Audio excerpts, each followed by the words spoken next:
paglilingkod mga kapatid, hindi po pala natin sabihin na sabi nga yung mga tiyuhin ko sa probinsya, grabe nila kasi sa pangangaral.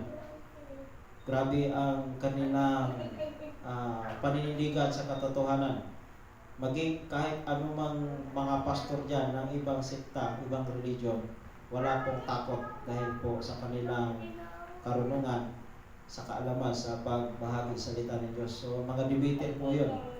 Yun nga po, sa pagiging mainit nila sa Panginoon, sa pananampalataya, kasing lamig din naman sila ngayon. So nakakalungkot po, hindi ko po alam kung ano po ang misyon ng Panginoon sa buhay ko kapag ako po ay nakauwi na sa amin po sa Burias Island.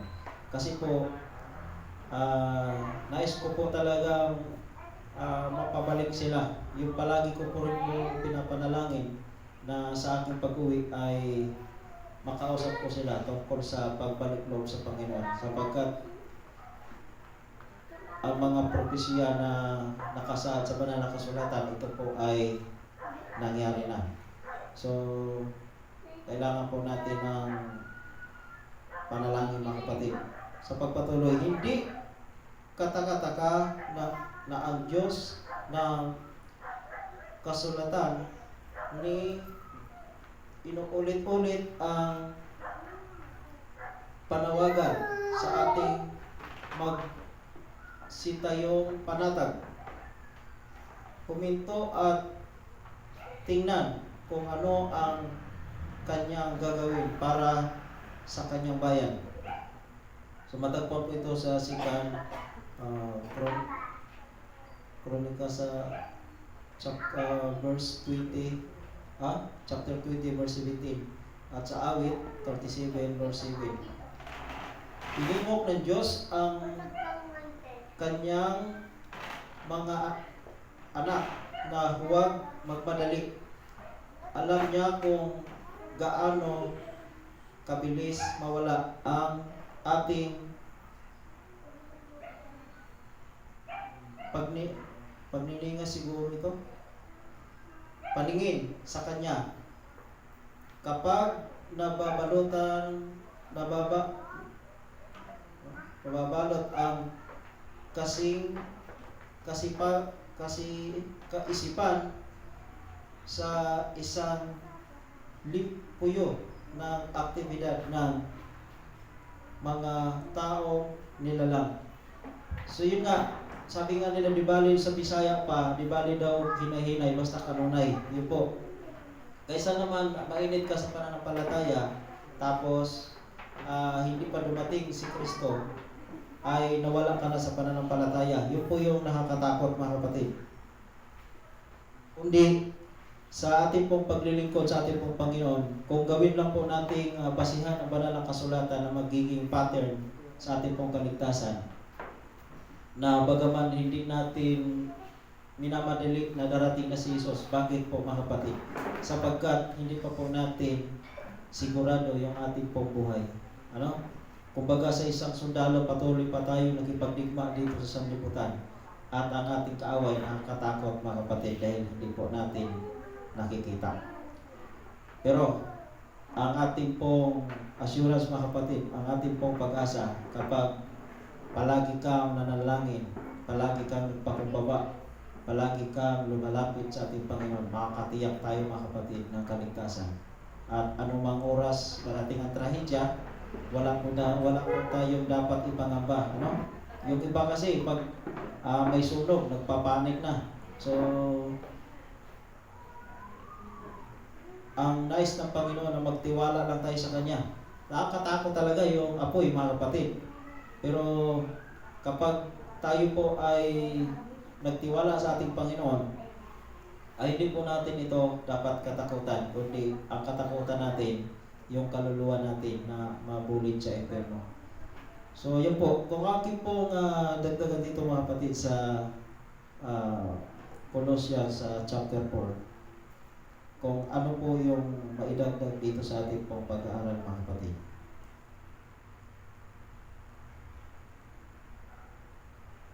So kailangan po natin sa ating pong paglilingkod yung pagtiwala natin sa Panginoon, na tayo mga lingkod ng Diyos ay tayo po yung target ng kaaway, tayo po yung bigyan ng pinsala, bigyan ng paraan na tayo po ay mawalan ng relasyon sa ating pong Panginoon. Sabi dito, magpatuloy kayo sa panalangin at kayo'y magbantay na may pagpapasalamat at idalangin ninyo kami na buksan ng Diyos para sa amin ang pinto para sa salita upang aming maipahayag ang hiwaga ni Kristo na dahil din dito ako'y nagapos upang ito'y aking maipahayag gaya ng aking nararapat na sabihin. Lumakad kayo na may karunungan sa harap ng mga nasa labas na inyong samantalahin ang panahon, pagkakataon. So yun mga kapatid, itong pagkakataon mga kapatid na hindi pa dumating ating pong Panginoon, ito po yung time para po ibigay po natin ng tama yung ating pong paglilingkod. Alisin po natin sa ating pong mga buhay ang papagmataas, alisin po natin ang hindi totoong paglilingkod, kundi maging tapat tayo sa Panginoon. Ibigay po natin ang nararapat ayon sa ating pagmamahal sa Kanya. Dahil minahal natin siya, lubusin na natin mga kapatid. Huwag na po tayong sinasabi na mahalan natin siya pag Sabado. Dapat anong oras dapat nasa Panginoon tayo? Anong mga oras dapat patuloy tayong nanalangin, sapagkat yan po yung kapangyarihan natin, yan po yung sandata natin sa ating kaaway, yung ating pong panalangin at guide ng Banal na Espiritu sa bawat isa sa atin. Ito lang po yung ating napag-aralan ngayon mga kapatid. Nawa po, marami po tayo natutunan at ayon sa ating pong mga prayer request at masasalamat ay bibigay ko na po sa may mga part. Magandang gabi po.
Tayo po ay lumuhod.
Dakila at mapagpala namin Diyos Ama na nasa mga langit. Pinupuri ka namin, Ama, sa gabi nito. At narito po, Ama, ang congregation para ipahayag ang kanyang pagpupuri sa iyong dakilang pangalan.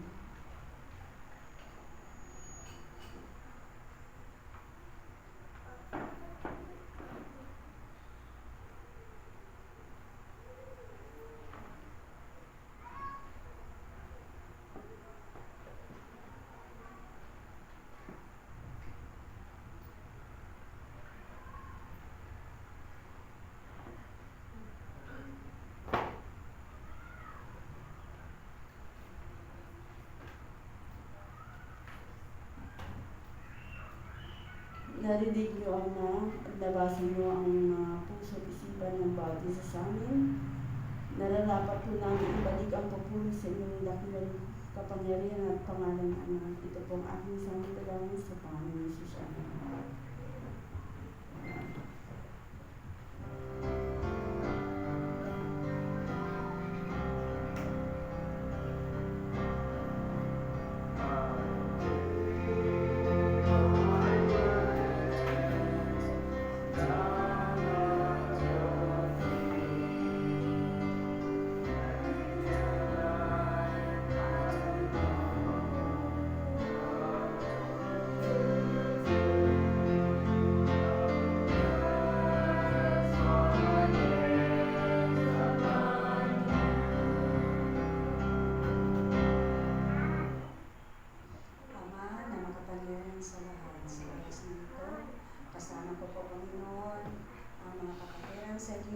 Kami po ay nakalugod sa inyong harapan, Panginoon, ng aming papakumbaba sa aming mga sarili.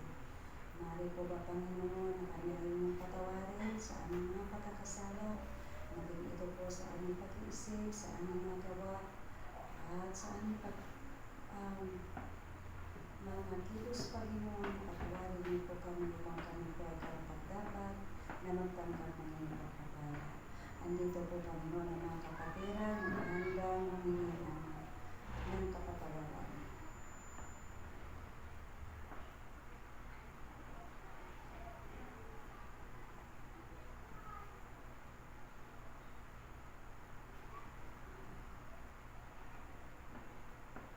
Maraming salamat, Panginoon, sa iyong pag-ibig sa aming dalangin at patawad sa aming pagkasala sa pangalan ni Jesus. Amen.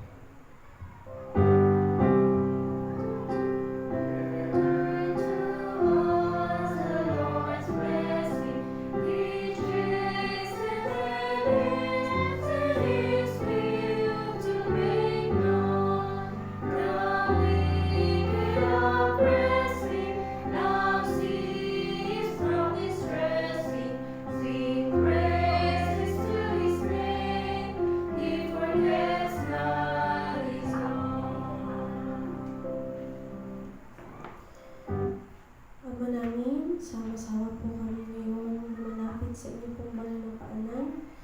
Espesyal po namin nilalapit ang aming pong mga kamahal sa buhay, kapatiran na may karamdaman ngayon. Si Ben Iqueso po sa kanyang pong fracture. Si Jose Jimeno po sa kanyang pong pagpapagaling sa ospital. Si Ate Irene Baflar po sa kanyang pong sakit sa ulo. Gayon din po, Ama, maaari po na ang mga naririto, ang aming mga pamilya o mahal sa buhay ay may kinakaharap na karamdaman.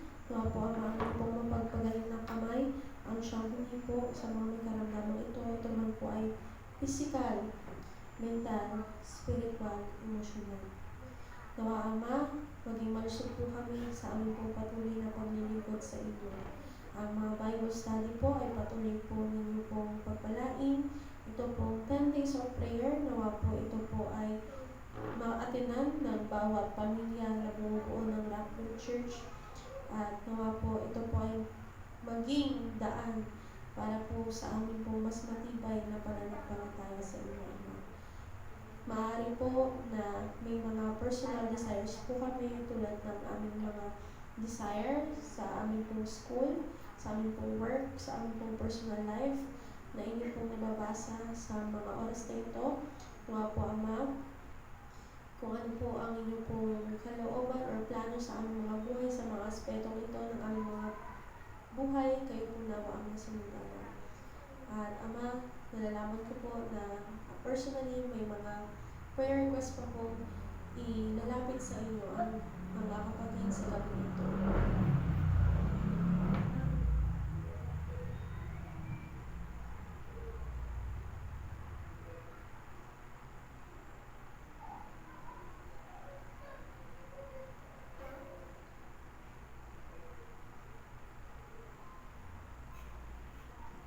Maraming salamat po, Ama, sa inyong pong pangako ng kasagutan sa aming mga panalangin sa gabi ito.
Sa pagpapatuloy po, Panginoon, ng aming pong mga kahilingan sa gabi ito, kami po ay lubos na nagpapasalamat sa buong maghapong lumipas na kami po yung iningatan at kami po yung ginabayan. Higit sa lahat, Panginoon, maraming salamat sa pagpapala na inyong pong pinagkaloob sa amin at inyong pa pong ipagkakaloob. At salamat din po, Panginoon, sa magandang kalusugan ng aming mga pangangatawan. Maging ito man po ay aming pong spiritual man ito, aming physical. Salamat din po, Panginoon, na sa panahon na kami ay nanghihina, kami po yung pinapalakas, higit sa lahat, sa aming pong pananampalataya sa inyo. Salamat din na sa panahon na kami ay nalulugmok sa pagkakasala. Maraming salamat na kami po yung tinutulungan makaahon at kami po ay patuloy na makapaglingkod sa inyo. Narito, Panginoon, ang mga kapatiran. Sila din po ay napakaraming ipagpapasalamat sa inyo.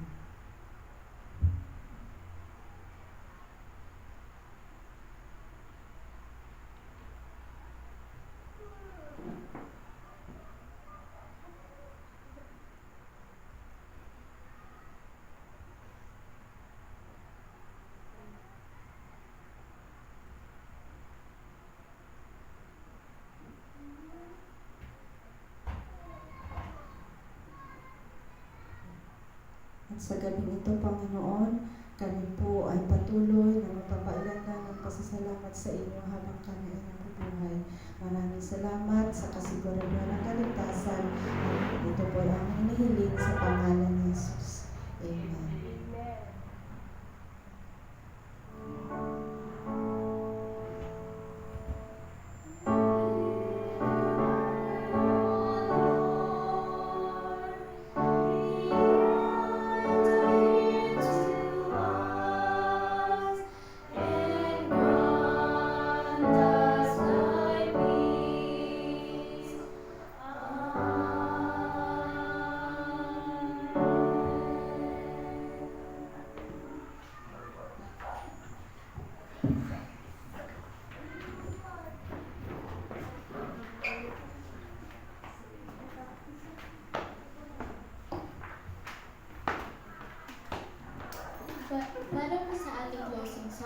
Tayo po'y magsitayo at huwitin ang He Hideth My Soul.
Tayo po'y manalangin.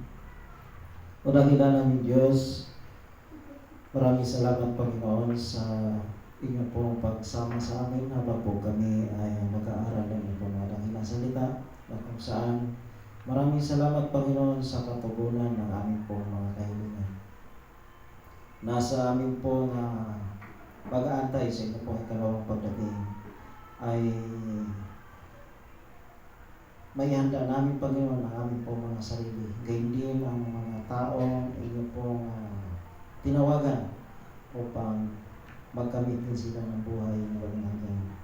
at sa samantala namin paghiwalay, Panginoon, ay niyo po mga piling anghel siya mag-ingat ng bawat isa sa amin at gayon din sa amin po pagtulog, Panginoon. Kami po ingatan na walang anumang mga problema na darating sa aming pong mga buhay. Umaasa kami, Panginoon, na inyong pong biyaya at pag-iingat ng aming pong mga buhay.